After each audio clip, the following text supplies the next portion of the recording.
Hey girl, hey, hope you're enjoying this nice Monday. So I'm going to be coming to you today with a review of last night's episode of The Real Housewives of Atlanta. So this episode picks up where we left off from the last episode, and at this point, all of the housewives have made it back to Atlanta from New York. And so we start off with Sheree and how she's just, kind of moping around after everything that happened with Tyrone and how he essentially stood her up. We see Marlo is actually going to try to, come up with an idea, her and Kenya, to, just make her feel better. Marlo just wants to just remind Sheree who she is, and pretty much that this whole Tyrone mess is beneath her and she needs to kind of move past it. I missed one part, so let me just backtrack really quickly. We did start off with Kenya and Drew meeting up, and they're kind of talking about how they wish they could have gotten off to a better start last year, and Kenya feels that her and Drew had a lot in common with what they were going through in their lives as it pertains to their husbands. Well, Kenya's ex-husband at this point, or hopefully. So they just, chit-chat about that, and then, Kenya ends up telling Drew, about the Mommy Nation that Sonya's doing, the photo shoot, and Drew lets Kenya know that she was invited, but then she was uninvited. And of course, I feel like throughout this episode, a lot of the ladies made that out to be a really big deal. So before I even go on, I just want to say, I completely understand where Sonya was coming from when she decided that, oh no, wait, red flag, flag on the play. Drew might be a little shysty, because I'm noticing that the person that I'm getting on camera is not the same person that I'm getting off camera. And Sonya just wanted to go ahead and nip that in the butt. So I feel like Sonya is also in a position where Drew was last season, where they were being in some situations where it was like, okay, this is reality TV world versus the actual, world of what's really going on. So for Sonya, she's just like, this is not what I like. I'm not for this.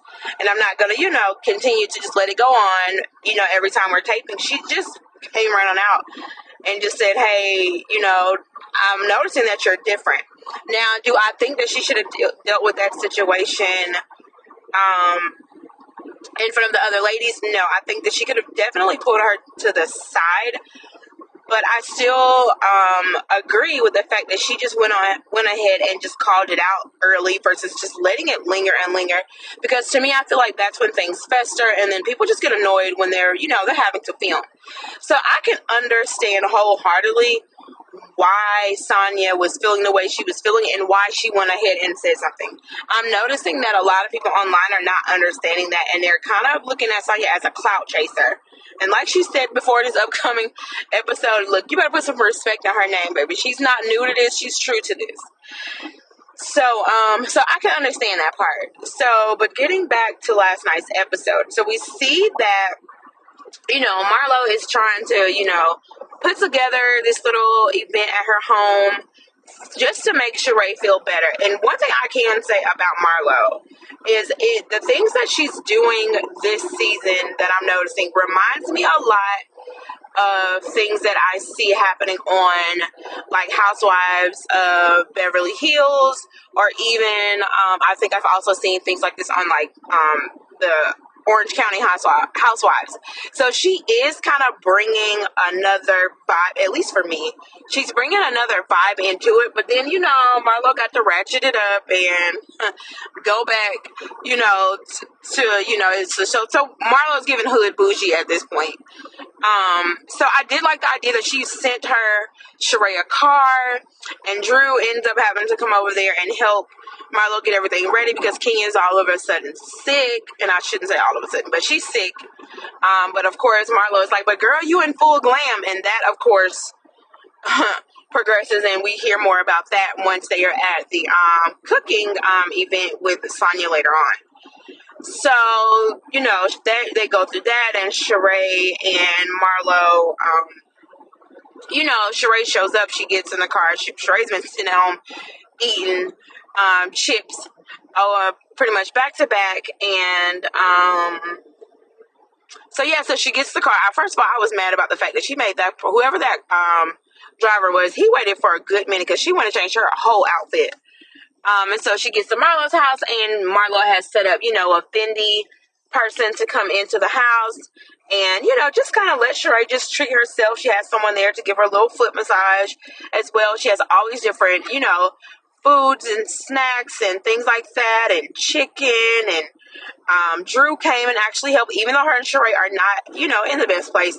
Drew still stuck it out and, kind of just, she was like, hey, I'm just trying to help a good girl feel better. And so that was nice of her. And so, Sheree comes over, and one thing I didn't like was I noticed that in Sheree's confessionals, she was really still throwing like shade at what Marlo was doing, because she was like, well, girl, I thought you was going to at least, buy me some Fendi. And I'm just like, well, no, she's just trying to make sure, put you in the room with the Fendi, Sheree. So she ended up racking a bill for $11,000.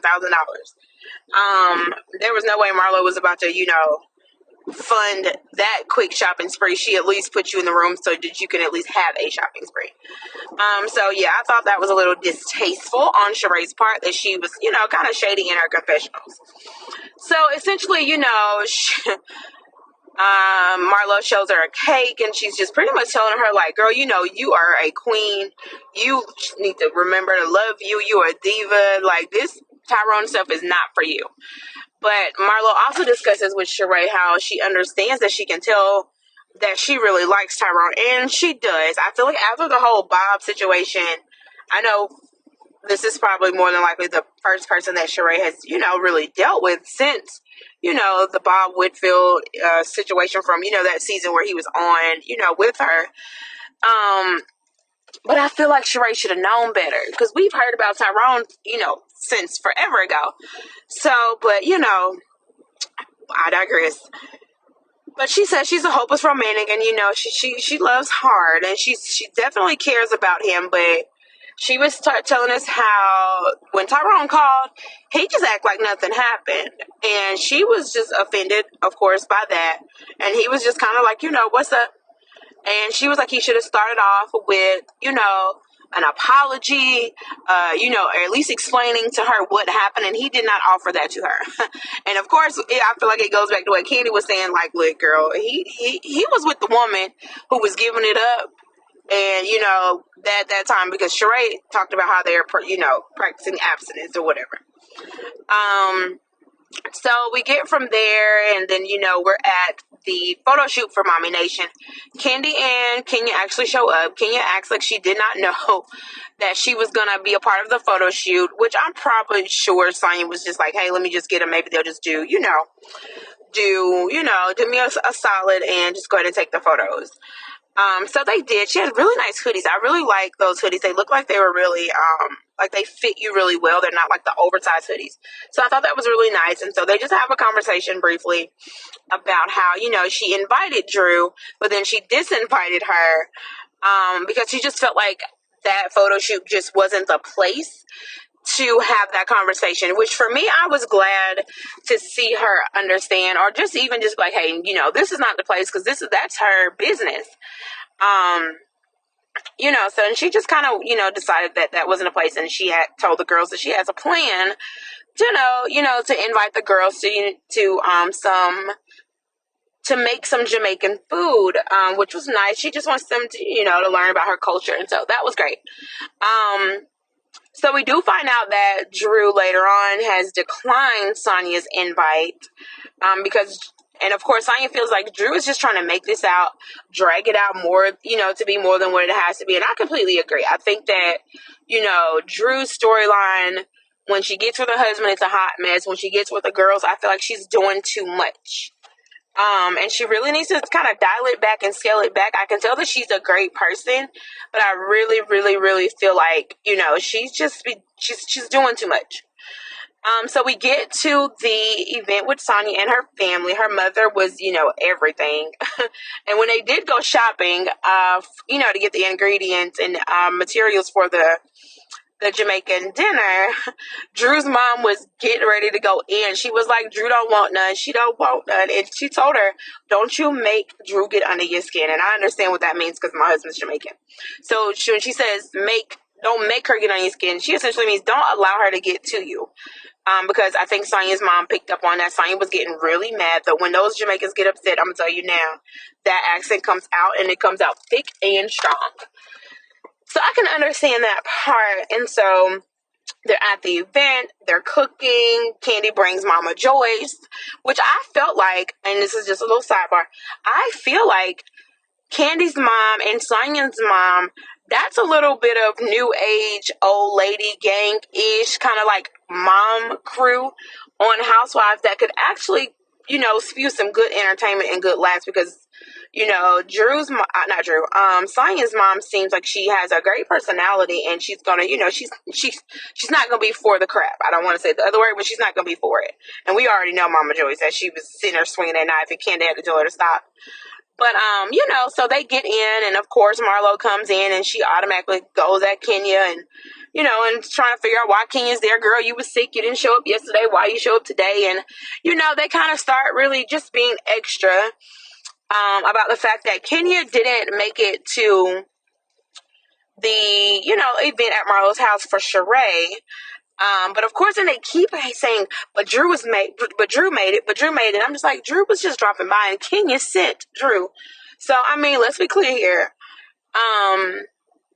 So they are kind of just going back and forth with Kenya, and then they essentially move on to Sonya, and Marlo essentially is just saying that, Sonya more than likely only invited Kenya and Kandi to the photo shoot because of their followers. And I'm just like, like she already said, I already have my accolades and everything like that. She doesn't need to, do anything for clout, essentially. Shout out to the Migos. Well, Offset. So, Sonya's not really feeling that, and Marlo's going on, and and Marlo kind of was like, yeah, and she says bitch, and, you can see Sonya look like, who you talking to, sis, because I don't play those games. So Marlo and Sheree actually go out to, outside to have a little sidebar, and Marlo's just kind of just going on and on and on. This part I did not like, with Marlo and how she's really trying to hold on tight to Sheree, and I feel like it's with an intent to have an ally, or just bring someone on her side or whatever. And she's going on, and how Kandi dating below her tax bracket, and that, talk about how her vagina is obviously not that well, and that's why she has to date men that, that are beneath her. And Sheree is literally sitting there co-signing, and I'm just like, but you keep on saying Kandi's not a good friend for X, Y, and Z, but here you are co-signing with some of the most disrespectful stuff. And if y'all haven't heard, Kandi clapped back at what Marlo said in her last interview. Please go find that, because I don't blame Kandi. Like, she flat out just says, I'm sick and tired of her, and I don't blame her, because it's a lot, and I feel like Kandi has done a lot or has tried to do a lot for Marlo, and she's kind of biting the hand that attempted to feed her and give her a bag.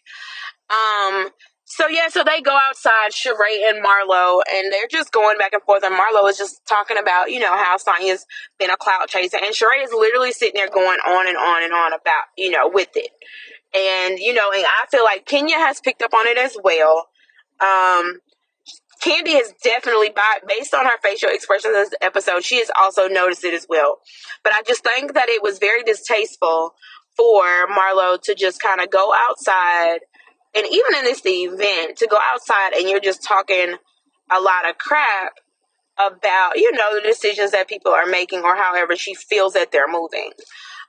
So I'm curious to know how this is going to work. I don't think the whole Marlo and Sheree thing is going to last too much longer, because I think next week we see that Sheree and Kenya actually have a sit down, and Kenya's just letting, Sheree know that Marlo is really, trying hard to get Sheree to be on her side with being against Kenya.